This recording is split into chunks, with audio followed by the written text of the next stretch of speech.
Hey,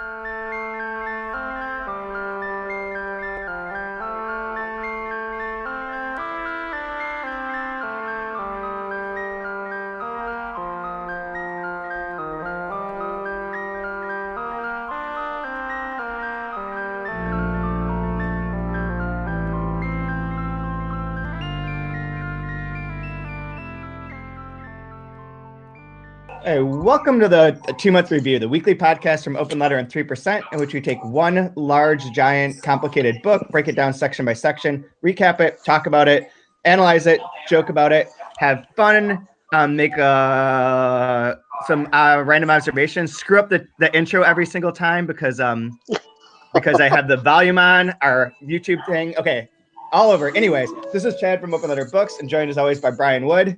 Hey, I didn't even say anything this time. That was all you. That was my fault because I didn't realize that. Like, I usually have our YouTube channel on just so I can make sure that if there's a problem, I see that it's gone awry. But I always mute it, and this time I didn't mute it. So all of a sudden, my voice came back through.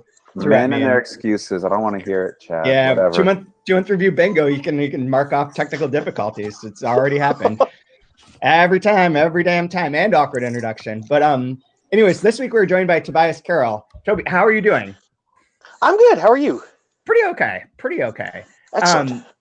I wanted to ask you before we get started. You write a ton of stuff, and I wondered if you wanted to talk a little bit about what I want you to plug your books, but also your columns. I know that one of the ones that you've been doing recently that comes up a lot is the watch list for Words Without Borders.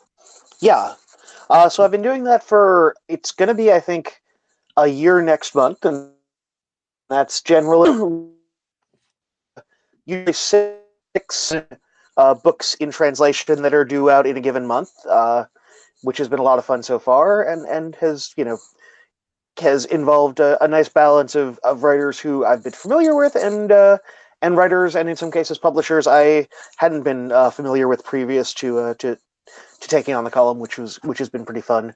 And I've also just started writing a new column for Mystery Tribune that's going to be monthly, and the first edition of that went up earlier this month, and now that I've gotten one done, I have a little better sense of kind of, I think, what that's going to look like going forward. So yeah. That's really cool. Yeah. And you freelance for a number of other places too, correct? Yep. Yeah, I've got some stuff in the works for like Long Reads and Literary Hub and a few other spots like that. Yeah, I saw the Literary Hub article yesterday that you had on extremism. Yes. Yeah, that was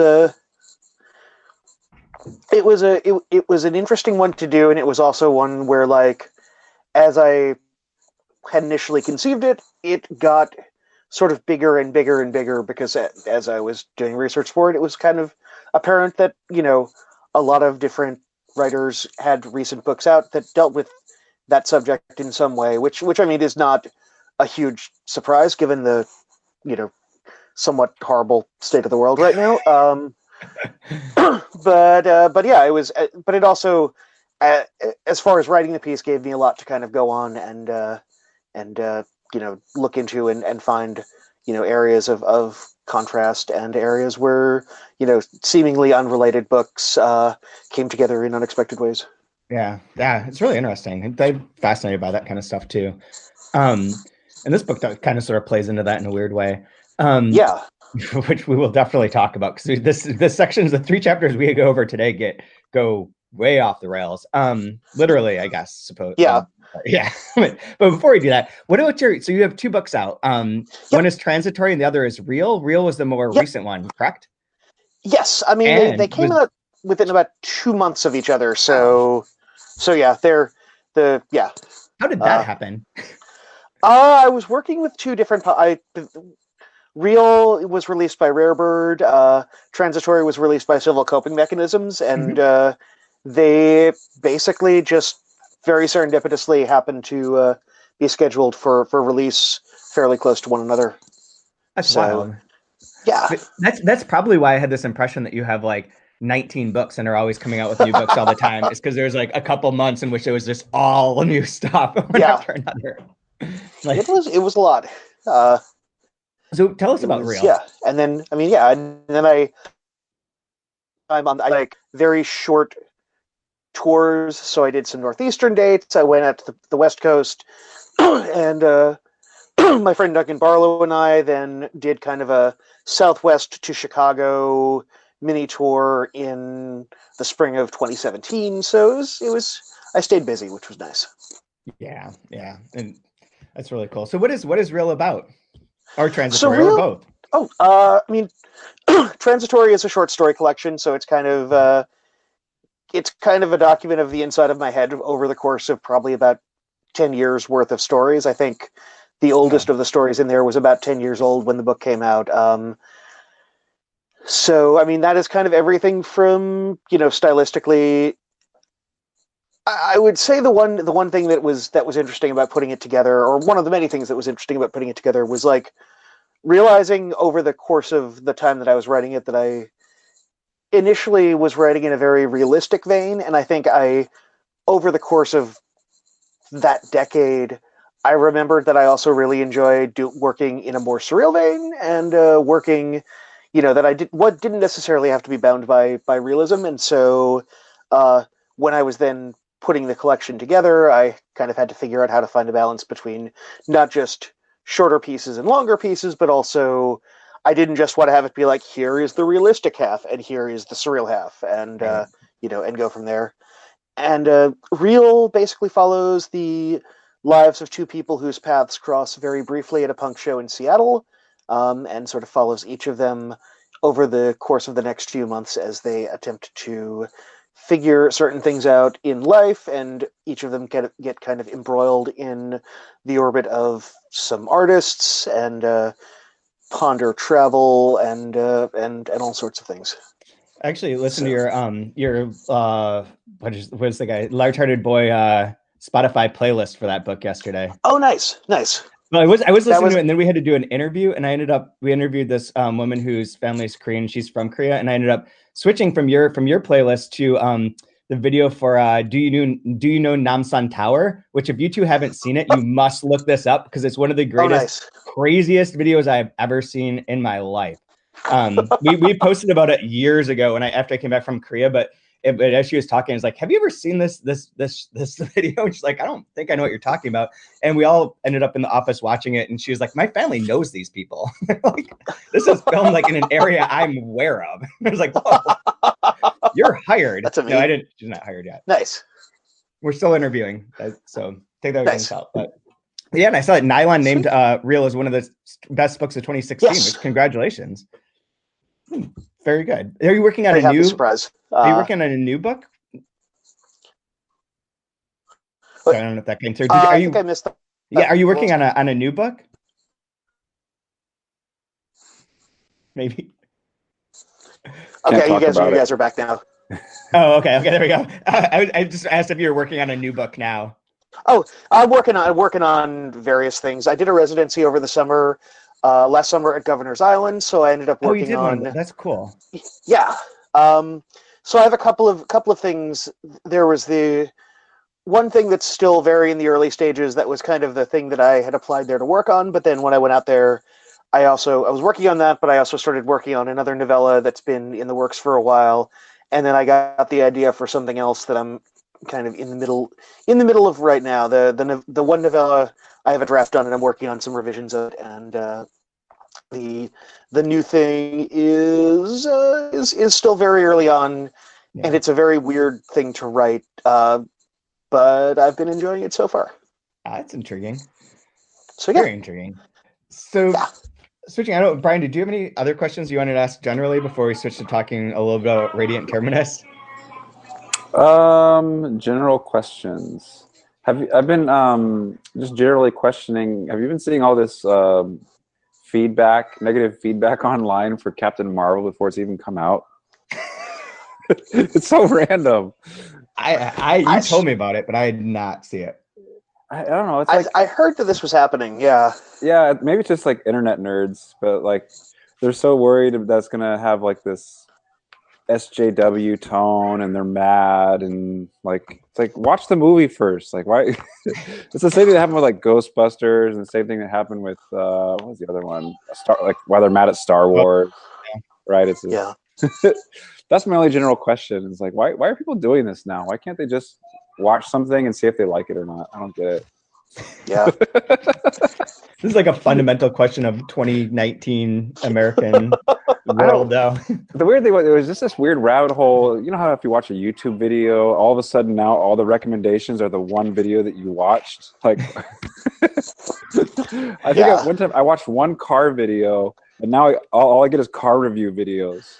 Like, I don't understand how their algorithm works. I don't understand math. Why is math? But all I'm watching now is this feedback on Captain Marvel is ruining the cinematic universe, and I'm just thinking about things being awesome. Radiant Terminus is just making me think about things being ruined, and men ruining things. Men ruining things is very much a theme. 100%. And I have this like unneeded male guilt. Like, I didn't ruin anything yet. What the hell? Like, give me a chance.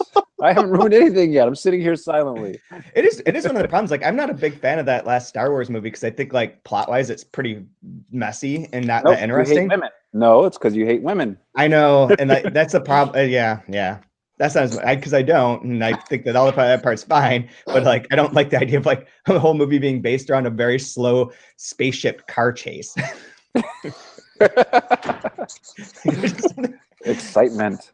Something about it, but there was something I was going to ask. Oh, how did you first come to Volodine?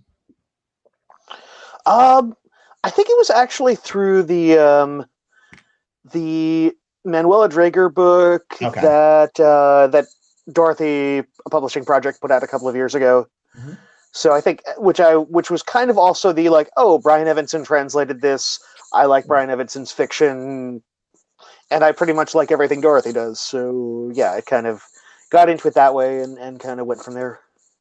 That's interesting. Have you read all of his books yet, or are you just because there's a lot now? I've read some, but I don't think I've read everything that's available in English. I think I've read a good chunk of what's available in English at this point, but not everything. Yeah, there's more than one thinks there is, because of like we've done the most, but then there's like the Nebraska, the Truth from Nebraska, Men Are Angels, and the Luke Cashman book of Monks and Angels. Is that right? Of Monks and something. Oh, We Monks and Soldiers. That's what it is. Is the Luke Spassman book. And then that one. And then there's one from a long, long time ago called Naming the Jungle that New Press did back in like 1999 or like 2000. Oh, wow. Yeah. It was like the first one. And like nobody mentioned. I first heard of him when Minor Angels came out through Philip Graham, I believe, had referenced him in like conversation as like this really interesting author that Nebraska published that no one really knows about. And that seemed like years and years ago. And then all of a sudden there's this flurry of stuff coming out. We do have, by the way, we do have one Manuela Draeger book coming out in a year or so. So we're going to pick up on it a little bit. And it's her like telling stories to a bunch of kids in like a camp, more or less. What's the title of that? 11 City Dreams. Nice. Yeah, which fits kind of perfectly. I had, when I was a couple of years ago, actually, I guess like 7 years ago now, I was in Paris and stopped at a bookstore and saw one of the Manuela Draeger books and was like, oh, I'm going to buy this and I'm going to, I'd studied French in high school. So I was like, I'm going to pick back up French and I'm going to like learn enough French so I can read this. And then I absolutely failed at doing that. And like the book would just stare at me on the shelf like, you're slacking again, Toby. To the extent that actually I was out, I think, getting coffee with Jeffrey Zuckerman once, and I was like, by the way, I don't know if you've read this book, but like I have a copy of it, and I really I don't speak or read the language well enough to actually do this. Like, do you want my copy of it? And he's like, yes, I would, very much so. So at some point that got passed along, which, That's pretty awesome. I love that. That could be an origin story. That's how then Jeffrey found out about Volodine and became immersed in him. Probably not true, but whatever. It's a good story. I think it was after I had first read Radiant Terminus, because I was like, okay, I not only do I know someone who has read this guy, but like I know someone who has literally translated their work, and like So I feel like it's a pretty safe. I felt like it was a pretty safe bet that I was like, I think you might be interested in this. Yeah. And also you can actually, you will actually enjoy this book and it will not just sit on my shelf like something like a very pretentious conversation piece that would just actually turn into a very embarrassing conversation. Like, yes, I have a book in French, but I've never read it because my French isn't that strong. I always want to do that with Spanish, and I never do, because the books I always pick are like that, where it's like, oh yeah, if I picked like, a book for a fifth grader, I could probably read it and start to improve from there. But instead I'm like, oh, let's try Cortázar. That sounds like a good place to start. Like, I'm interested in him. Like, what are these words? What tense is this? Anyways, well, we should probably talk about Radiant Terminus, which I know you wrote one of the really great reviews for. But before we do that, the game of the season is that all the guests are given the name of one of the post-exotic writers and asked to imagine what they would be if they weren't a post-exotic writer. And so we've had a variety of different people come up with different things based solely on the name of this character. So your post-exotic writer is Ella Finca.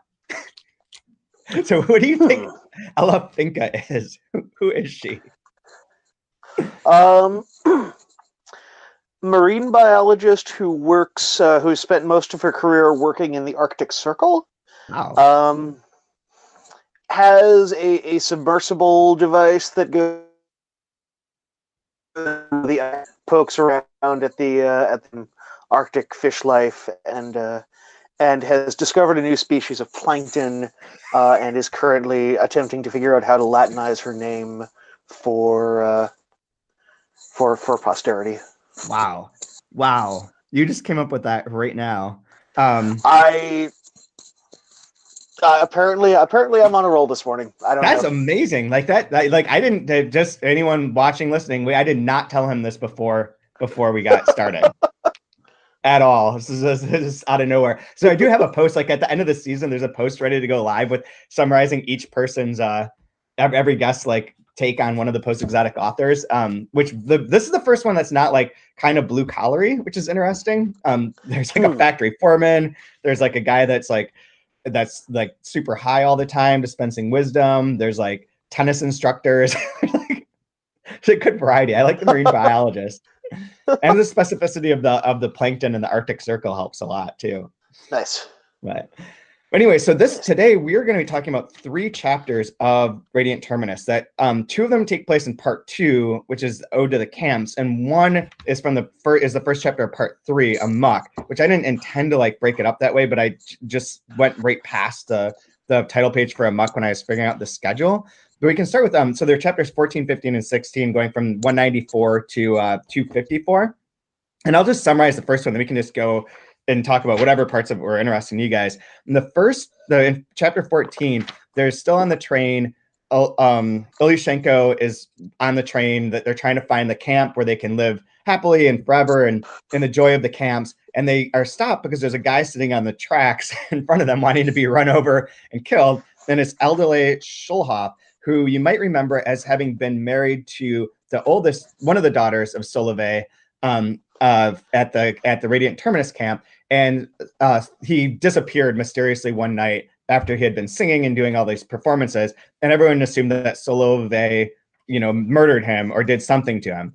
And then in this chapter, Schulhoff does explain that that's true, that the father came and talked to him and took his memories right out of his head, erased her name so he can't even remember who she was. And he's been wandering the earth ever since. And he's supposed to wander for 49 times 49 years, or 2,401 years until he'll be like used to it and okay. And slowly but surely things are coming back to him, but he can't remember her name and everything's all broken up. So he's been basically like mind fucked by Solovyei, or however you're saying his name. And they hear his story and are sort of interrogating him to decide what to do. And Ilyushenko at the end decides that he should be saved, which is against Schulhoff's wishes because he just wants to be dead. He wants this to be over with, but can't die, which is one of the great bits of this whole book. But that's basically a good summary. So what are you guys' takes on this particular section? I mean, one of the things that really struck me about the book was the sort of casual, if not necessarily immortality, then sort of incredibly lengthened lifespans that just kind of are a thing in the world of this novel. Sort of in addition to everything else that's a thing in the world of this novel. You have these characters who are almost sort of biblical lifespans thrown into the mix. Which is amazing, and there is some hint at what's going on in this next chapter, I think, as like a framework for how that could be possible. But that's always been like that's one of the parts that I particularly love about this too, is that it takes it into that world of like into science fiction or into more mythical realm. Last week we talked a lot about the different like ideological systems that are at play in this book in different ways, and the way that people need to believe something to interpret this weird landscape that's in front of them. And with this length of time of like people's lives and the ability that they can be like not alive, not dead, and not a dog, or whatever combination of that you want, that by being able to do that, it allows it to become more mythic, almost like a superhero like situation where you don't have to worry about that realism and can like have bigger ideas or more exploratory themes without having to try and be like, well, this could never happen because this guy can't live for like 2,401 years. But now he totally can. So like that's all fine. Anything's possible. Now you can explore. It's sort of like a not surrealist move, but like in a way it kind of is, because it's like liberating to like the idea of the plot and the ideas. Yeah, they really double down on the godlike nature of Solovyei in this one. You guys keep saying that the right way, and I cannot pronounce his name. I just made it up. I have no idea if that's right. But like I underlined, there's a section in 201, and it's about 2/3 of the way down where it begins. Nobody was permitted to exist in the Kolkas unless he'd gotten control over them in the heart of their dreams. No one was allowed to struggle in his or her own future unless he was part of it and directing it as he wished. He transformed everyone into something like puppets. And so, as not to be bored, he created puppets that resisted him or would deceive him or cause problems. But in the end, he was the one with the final say on everything. Radiant Terminus wasn't really a cult. It was more of a theater to keep him from spending eternity yawning and waiting for the world to break down. And for those who lived in the village, it was a filthy dream they could never escape. Yep. Right. Puppets and this bored, vacant landlord that's above all of it, kind of that's pulling all the strings, and so he would be bored for eternity. Yeah, we've talked. I mean, last week we talked about this too. I don't know if you listened to that episode, Brian. I did. Welcome back. So yeah, we got a little bit into like back to that religious aspect that you had brought up early on.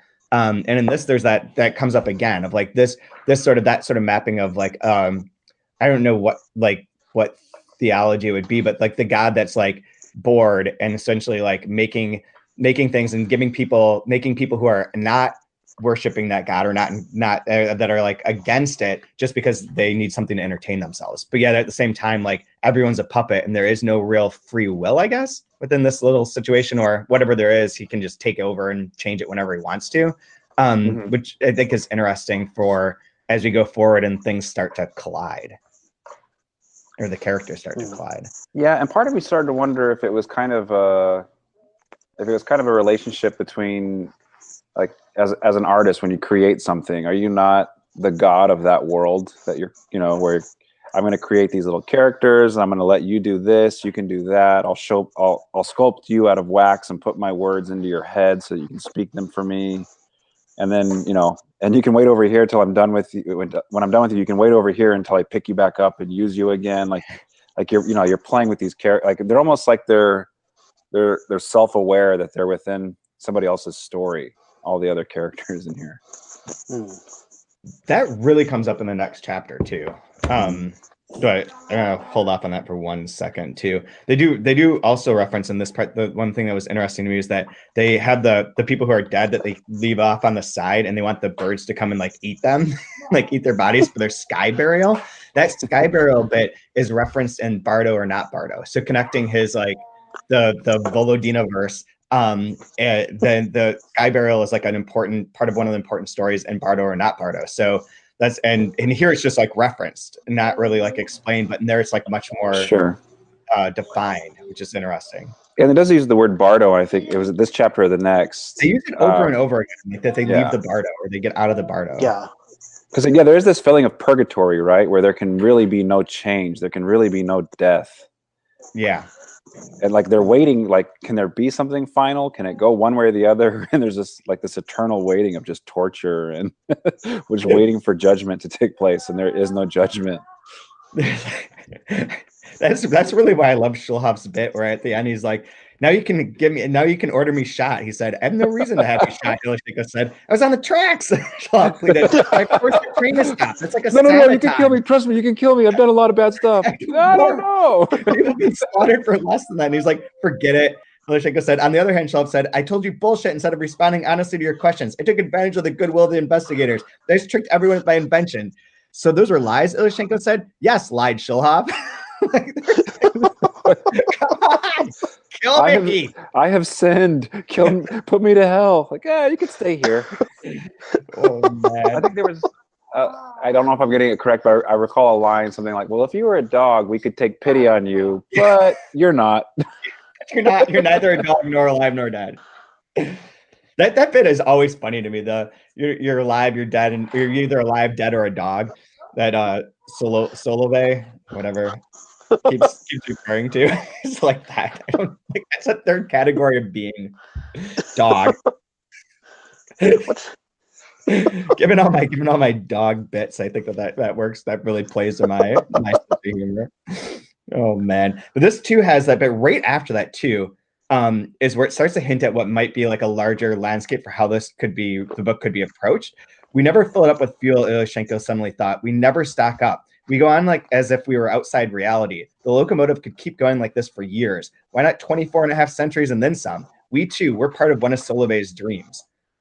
Which we had talked about before a little bit, is like, I think it's in like the first episode that we did, but the first couple chapters where I think it was Cronauer's like, or no, it was Vasilisa, where she's like, maybe we're dead, or they're dead and we're inside their dreams, or like maybe they're dreaming and we're dead inside of their dreams.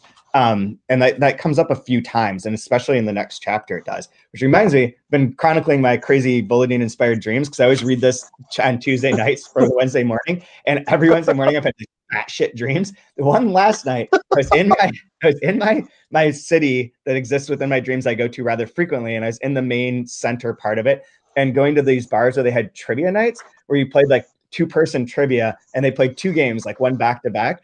And I met this couple there where this guy had just gotten out of jail, and the woman had been waiting for him.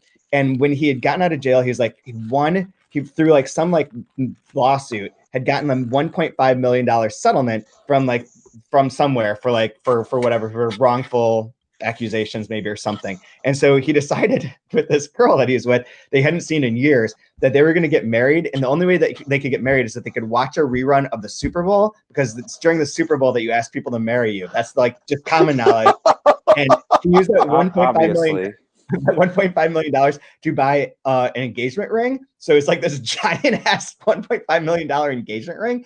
And it's like, yeah, I don't think that's a good idea to spend all your money on that. And they're like, no, don't worry, man. We're gonna use this as collateral to buy a giant mansion, and then everything will be fine. And they're like, you could come live with us in our giant mansion. And then they dream like fast forwarded like 4 years in the future, and they had no money, and everything was like a mess, and they're getting thrown out of this giant mansion. And you were there, Brian, and you're like, don't worry, I'm suing the US government for $800 million. We're all going to be okay, because the US government owes $800 million. It's going to take a little while to work through the systems, but it's going to be fine. As soon as the government reopens, they're going to pay me my $800 million. $800 million? Like, what the fuck is that? Why'd you have a dream that I'm suing somebody for $800 million? That doesn't make any sense. I'm not the suing type. No. I know the type of person that I get in a car accident, I apologize to the person. Oh, I'm sorry you hit me. Like, I need to move to Canada. You know, I might be hardcore in Canada, but yeah, I'm not here. And now I'm just imagining like some sort of surrealist American version of like Bleak House, where there's just this like endless lawsuit that like spans generations and you know, but like filtered through a French/Russian sensibility and back on through to the US. I don't know. That actually sounds kind of awesome. That sounds like a book for you, Brian. I'll make it about waiting for a lawsuit. You know, Yeah. Everything will be fine when that $800 million check comes in. Maybe it's all influenced by the Manny Machado $300 million deal. Maybe that's where that's I'm getting probably it. It had something to do with crazy baseball contracts and yeah. $300 million, man. That's a lot of money. But anyway, so I don't know if there's anything else with that section. The next section is crazy. Chapter 15 is crazy, and I'm not sure if I have this right. So my summary might be wrong, or this might be up for debate. But all of a sudden, we get an I narrator that we've had those weird hints of a narrator before, where it's like we were all sitting there. There's moments where like a narrator shows up, and here like it's different. Like here, I doesn't matter, him or me, same thing. He's there by the pines, nothing special at first glance. He looks like all the male crows in this area of the world. And then I listen happily to my wings flapping, which tell me unambiguously that I'm there, solid and black, as if fully alive. And he crows twice, a cry of pure contentment, not joy, but contentment. And this shows up a bunch. There's references to the yellow gaze, which is always associated with Solovyei, and has the word gaze 3 times on page 213, which has made me very angry to come across, but I'll let it go. But the golden gaze, the amber yellow gaze, the fiery gaze, so much gaze, and then he crows on 214. So this seems like this is a section being narrated by a crow, and that as it develops, the crow seems to be Solovyei, and is sort of watching over the world, this world where everyone is and what's happening. And they decide that they are going to the train.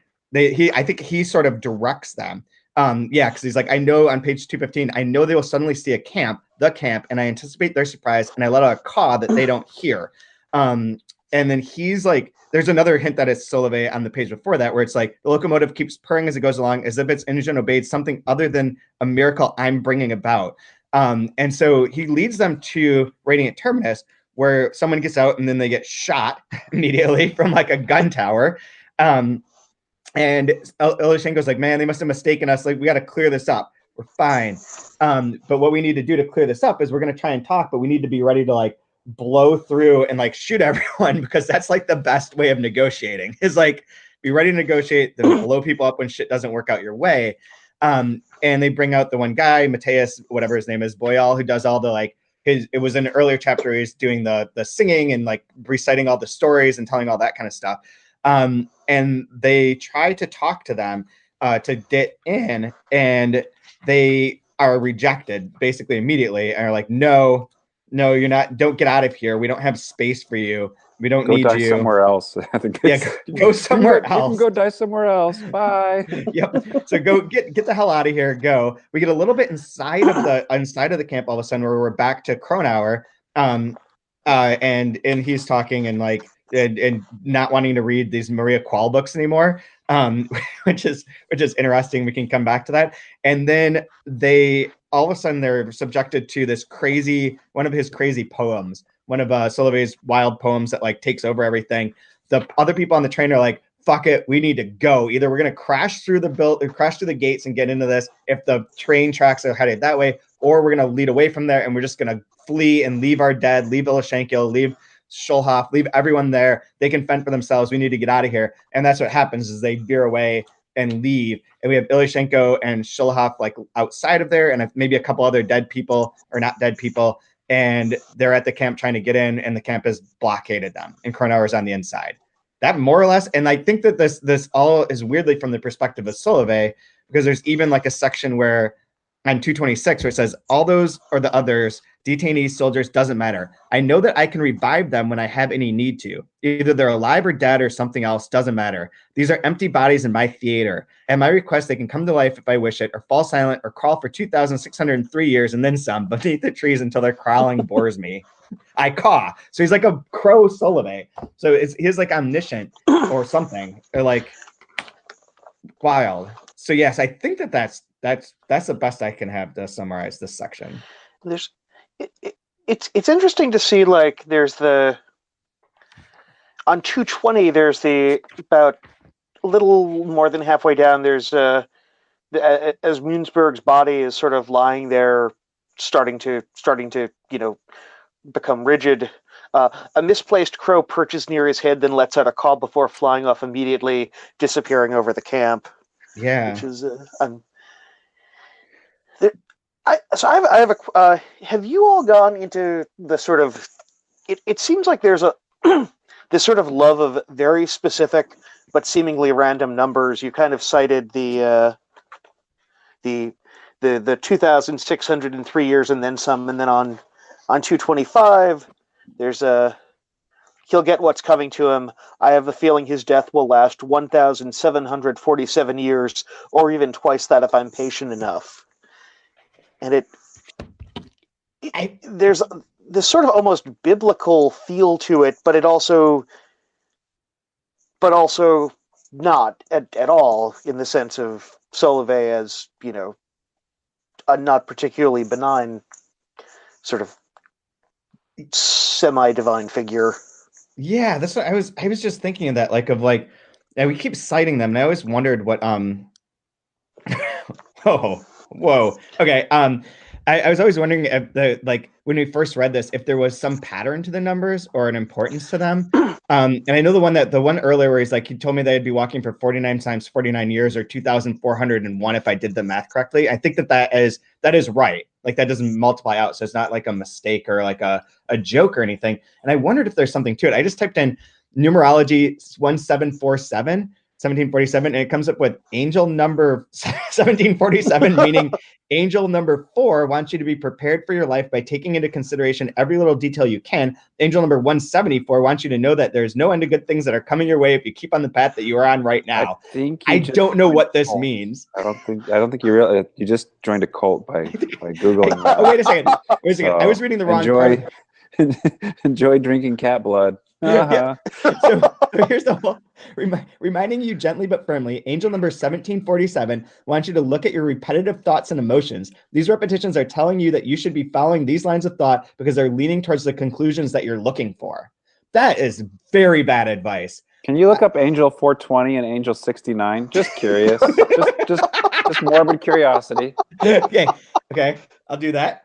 You guys, as you look that up, though, it did remind me, like on page 206, even the wording of it, even in 49 times 49 years, you 49:77. There's in the New Testament, in the book of Matthew, I think someone asked like Jesus, how many times am I supposed to forgive my brother? And he says like 70 times 7. Rather than using the large, he uses a multiple to describe what you're supposed to do, to give it that. Maybe that could be part of where that biblical feel comes from. Yeah, absolutely. And that is 49 times 49 is 7 times 7 times 7 times 7, which 7 being like the divine number as well. Yeah. So that one makes sense. Yeah. I for some reason I thought 1747 was like an important prime number, but I think I'm confusing that with some other like number that people are like that has like some special mathematical number, because it didn't pop up on here. Yeah, so it must be like, I think in the biblical version of it, he says something like, am I supposed to, like, if they cross me 7 times, do I have to defend them, forgive them 7 times? And he's like, no, 70 times 7, right? So then there's that 7 times 7, 49. So there's something with the numbers for sure. But yeah, I haven't investigated. I've written them all down, but I haven't investigated what the correlation is. You're smiling. You must. What do the angels? The angels have numbers. What website is this from, by the way? Where are Sunsigns.org. Okay. Sunsigns.org. Thank you for making my day so much better. Significance and meaning of angel number 420. Has number 420 become a norm in your life? You're seeing it everywhere all the time. Your ticket number of the bank is 420. Your savings balance is $420. The angels are trying to talk to you. Transparency is mentioned by angel number 420. This is making sure that everybody understands how business is conducted. It is being honest and truthful. Your company will have a rough season this year. This is because of reasons that cannot be controlled. And angel number 69 indicates that your karmic reactions are in force, and they will ensure that a vital aspect of your life is coming to a close. You'll be forced to find an alternative real objective in life and follow a new trail. And this is necessitated by the end of an old cycle. You're engaged in this change over to a fresh journey of life to accomplish your real rational goals for existence and spiritual ambitions. Your birth angels will take care of your financial and physical requirements of life. And then right below that it says, antidepressants not working? Try NeuroStar Advanced Therapy for Depression. Holy cow, man. Not only am I part of a cult, but they're like really honing in on like shit that I need in my life. It sounds like the end of that was like Alex Jones or something, where You need to get on this new pill. It's going to make you feel great. Look at this before and after picture. Look at me. I look great. Are you seeing 420 everywhere? Has 420 taken over your life? Someone out there is like, oh no. Maybe they are watching me through the computer. Fuck. I think clearly this is where he got the numbers from, obviously. No, but there is something oddly specific about it, right? Yeah. And it has the same question has popped into my mind, but like, gosh, I hate going down that numbers wormhole because who knows, I wonder if I could do a search and find all of them in here, and see if there's some sort of pattern that comes out. This is how I lose my mind. This is like, there's no baseball statistics. I still have 4 more weeks, so might as well just like put together a bunch of other random numbers, try and make sense of that. That seems fun. Yeah, I'm not sure what else in this particular section. I mean, I love that part where, oh no, there is one other thing I was going to say. So, where is it? I just passed it. Aside from the camp, aside from where they immediately turn violent. When they get to the camp, they're just like, that whole section on 221 is like, we finally came to a camp, but there's still a problem to solve before we're welcome behind the barbed wire. We may have to force our entry, so misunderstandings are resolved. Sometimes things go well, and everything happens without a hitch, and sometimes they go wrong. Munzburg was shot dead by a guard. Everyone in position. Guns will be distributed. If you want to sleep tonight or tomorrow in warm barracks, we have to replace the administrative admissions formalities with military formalities. Like it's like their negotiations are starting from a point of violence, which is something we've talked about a lot in here. But there is a section where is it now, where he says Kronauer doesn't know it, but he's dead. 225. Did I go right past it? Oh yeah, my daughters go about their business in the Lebendovo, stupidly turning around this fool Kronauer. He'll get what's coming to him. I have the feeling his death will last the 1,747 years, or even twice I've been patient enough. The idiot soldier Kronauer doesn't even know that he's already dead, and his body has been rotting for weeks in a clump of grasses in the steppe, bloated with radiation and ants. He struts around the Radiant Terminus like that moron before him, Eldole Schulhoff, as if he had been adopted forever by the Kolkosniks. I see it as if everything happened at the same moment. From the top of the pine goes back into the bird view. So it's like weird, like this is like a bird's eye view, quote unquote, and very directly of the situation. If this is like, if we're to take this as like one form of like what's really happening, everyone's in his dream. He can control everything because they're his puppets, because this is all like his making, and that Kronauer is really dead and is being eaten by ants and bugs and whatever else. But in this world, he's become alive because Solovyei wants to like have this dream world of sorts. Yeah, and then the page before it even says on 224, the living or the dead, equal actors in a theater. Yeah. Theater or poorly directed dream doesn't matter. Theater of survivors or strange agaprop session doesn't matter. Like, and it goes back to again with the he or I doesn't matter. Yeah. Everything's just kind of interchangeable in my omniscient dream world. Dream theater. You got to have dream theater playing in the. Oh man, that Mort whatever it is, the music that we've been playing all week or all season is amazing. I would just listen to that. And I randomly think he might be a French composer as well. I'm not positive. I forget. I read the whole bio, and like that one he's either French music or for like plants Montreal is like or something. Is like pretty. That one's been pretty out of print for a while, but some of his other stuff was like rediscovered. But he was like one of the first like Moog composers in yeah, it's awesome stuff. We used to have I think I mentioned this, I think you're on the podcast, but we had a Moog, my roommate did in college, and we used to just like get messed up and like late at night, turn off all the lights and play with that thing and make all those crazy sounds that you could never replicate. It was so much fun. This guy like could make music with it. It was like, we dreamt of building a theremin and just having a Moog and theremin room in our apartment and just like living inside of that. It would be like living inside a Radiant Terminus in a way. But anyway, so let's go on to the next chapter real quick before we wrap it up. This one's very short. Chapter 16 begins part 3, Amok, and this is where shit goes wrong. So we have Kronauer trying to no longer read Maria Qual's books because basically they're all like, everything's going to be bad. Min's thoughts are entirely dominated by and steeped in what she calls the Cox language, no matter what you do. So he's trying to like not read those. Meanwhile, he dreams of Vasilisa existing there and being safe and very weak, which we had left off where she had been taken by Solovyei and taken back to like recuperate and then give as a gift to his son-in-law. which is real dark and disturbing. And then Solovyei just starts playing all those cylinders, like 3 cylinders of his crazy poetry that are broadcast one after the other. And then there's this starting over and over and over and over, these same three ones that are in here, which are, I always kind of skim through these. I have a hard time paying attention to them, but like it's a nightmare for everyone. And so basically like Solovyei's like, after everyone tries to get into the camp and has come to the camp or whatever, he's like, fuck it, and just like wrecks house basically on people's minds through his poetry. It's the only way that I can think of it. Which is kind of amazing. Okay, poetry time. Let us die. Please let us die. No more poetry. We want out. Yeah, and it's sort of like all these ones are always like kind of describing him and his internal monologues, but I always fall off track with them at some point, and I never focus on them enough to like really analyze or break them down. I don't know if you two had a different experience with them. You know, it sort of just feels like it's sort of spiraling towards some sinister but also sort of unresolvable point. I don't know. Yeah, there's, now that I think about it, there is like the things that kind of recur on them are like, it's almost building its own language, its own imagery. Because there's always the fire, the person inside the fire. They usually have a bird head on, or bird mask. It'll sometimes reference some of the other people who are in here. There's a lot of the numbers again, 27,783. Ooh, that's a big one. 27,783, 2033. But there's like, and some of the lines are repeated. This is snow. This is death. This is a day and a night. This one is my daughter. This one will be sent into his own hell for 2,033 years and then some. Then he crowed for a long while in the tar, enumerating the decades by 27s or 112s.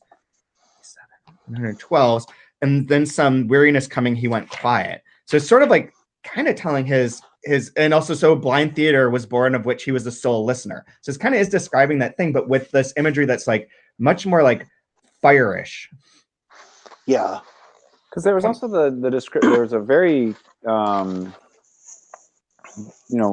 detailed description of gosh, where was that? I'll find it in a second, but where it does talk about him having like a nest of fire, and then his beard being like lava. So there's this, there's these almost kind of like a, I don't want to go to a phoenix, but there's like this fiery bird imagery that's repeated when it's describing him, even in like in a human form versus him being his, later being a crow or a bird or whatever. But right, I noticed there's been a few instances where they talk about him being like sitting in a nest. Yes, I did. By the way, the part that I just quoted from was from the previous chapter, because there's one poem in that, and then there's 3 in this one that just keeps repeating. He continues to murmur in a cryptic language, refusing to proclaim harangues that they could have appreciated and even fervently repeated. They intensified his withdrawal and left the place, and that's why nobody witnessed the slow dance that he then performed for several hours and several centuries. Magnificent dance in the silence of the middle of crackles and red clouds. That's more of your fire. It's hard to see beyond the flames. Here's more numbers. So like in 205, we get him where he says his hair flew around him as if electrified. His beard looked like a ruff of hirsute lava, incandescent in hirsute. He welcomed with a smile, terrible, blah, blah, his yellow gaze. And then on the next one, in reality, we're in my house, which is to say everywhere. Mm-hmm. He talks about being in the heart of the flames. We're in my nest. Yeah, the space around him shrieked and whirled in yellow plumes. He put on a mask of soot, and he enveloped himself completely in soot. And he said to nobody in particular that he was coming, that he would come, but his words sounded more like a threat than a declaration. There's was it 220 at the bottom of 224? Sometimes he screams fire into the nuclear core to better revive those who are alive, those who are dead, and those who are dreaming. Yep. Yeah, there we go. Very Twin Peaks-like again. It's the most Lynchian book. There's so many numbers. Now I'm fascinated by this, because even on 250, and having walked 163 steps over the orange path, he walked another 39,224. Then once again 163. Then he went back 22 steps and took a break to get his bearings. I wonder what that adds up to. I have to do this one separately. But there's This is I'm going to try and figure this out. I'm going to see if there's a way that. Don't worry, they have an angel for that. I'm sure they do. It has something to do with your bank statement, and I keep seeing the number 39,224 everywhere. I wonder what angel is watching over me. $800 million in my bank account. Thank you, U.S. government. I saw this is random, but I saw that someone. I think I said this story to you, Brian. But like some guy, like the IRS screwed up and gave him like $100,000 tax refund instead of $100, and they are like taking all the money back, which I think is unfair. Like if you screw up, if you're the IRS and you screw up, you lose. I agree. Yeah. That's not how it works. So anyway, so I don't know. Do you guys have anything else you want to say about that chapter? I mean, it's really just like him just trashing everyone for like 9 pages with his crazy ass fire poetry. But we are in the third section, which reminds me, it feels like through that and through like what's just happened, feels like the point where this book is going to just start breaking apart. We've got everyone's back in the same place. Ilyushenko, Kronauer, Vasilisa, they're all in the camp. Although they don't know they're all in the camp, they all are separated still. And Solovyei is angry and sort of declaring more or less a war on everyone. Yeah, and it doesn't. I mean, the very last line of that chapter is like, it was a nightmare, and it's basically a nightmare for everybody. Yeah, how it is. Like, oh, okay, it's a good prompt to read on. Thank you. Oh man, so you guys have a favorite line from this section? Man, I have my one is. I might actually. Oh, go ahead. I might actually like the one that you read before, the sort of enumeration of the steps. Just I do really enjoy just the specificity of it, and the sort of faux biblical nature of that line, and just how bizarre it is. Yeah, I do like that as well. all those numbers are so wonderful. But I do like that too. It goes back and forth. The other one I referenced that was my favorite is where he's talking. Kronauer's talking to Miriam Umarik, and it's a whole paragraph, but I really like it. 2 paragraphs. Then she bursts out laughing. Her teeth show between her fleshy lips. A lecherous man might, at that moment, imagine sliding his tongue over that white enamel, that he might pull his shining mouth up to him. If one believes Maria Qual, no man can resist the constant impulse towards lechery. According to Maria Qual, men's thoughts are entirely dominated by and steeped in what she calls the cock's language. No matter what they say or even believe, whether they are conscious of it or not, men can never even momentarily escape the cock's language. Kronauer doesn't linger over the sight of the seductive mouth. He looks away. So I think, as again, we've talked about it before, of like the male perspective, the male ideology, all the badness of that, and then how he's trying to not be that as best he can. Mine is going to come from 207 at the last line of that paragraph on 207, where it says, "Today is the beginning of your hell. You will stay here until your death, except you will never die." Usually I'm the one with the bleak one, man. You really must be having a morning. Well, but the context of that is interesting, because it's, piggybacking off what you said just there, it was admonishing someone for sleeping with his daughter. Yeah. And him saying, like, my daughters belong to me, right? Like, their bodies are mine, their thoughts are mine, they are mine. They're like this crazy possessive insanity of this dictator that, controls everything. So crazy. Yeah. So next week, we're going to be going over chapters 17 through 19, which are all in part 3, and that's pages 254 through 308, so another 50-page section. But there's only four parts to this left. We're halfway through. Well, yeah, exactly halfway through the book and through the season. So making good progress. I really like rereading this. Super fun. It is fucking with my dreams, though. Which already were pretty bad, but now they're like getting way out there. Oh man. Well, thanks guys. Thanks for coming on. Absolutely. Thanks for having me on. Yeah, no problem. Where can people follow you online? On Twitter at Tobias Carroll, and tobiascarroll.com is my website, which I need to do an overhaul of in the coming weeks. You should come up and be part of the ladder conference that they have up here in the summer. So I saw that you've taught classes on. Oh, nice. It's run by Writers and Books, and I saw that you taught classes on various things that are part of what we're doing at the conference. Oh, nice. Yeah, I'd be up for it. I'm gonna recommend you. So sweet. Sounds like a great idea. Yeah. Yeah, very Sounds cool. good. Well, Awesome. good luck on all of your writing projects. Brian, Definitely. everyone can find you at Brian Wood _ I assume everyone knows ours. Yeah, I'll tweet something one of these days. It'll be the most exciting thing ever. And I'm at Chad W Post, and we're at open_letter. All that stuff is linked every time in the show notes. So I don't have anything else. So till next week. Great. Cool.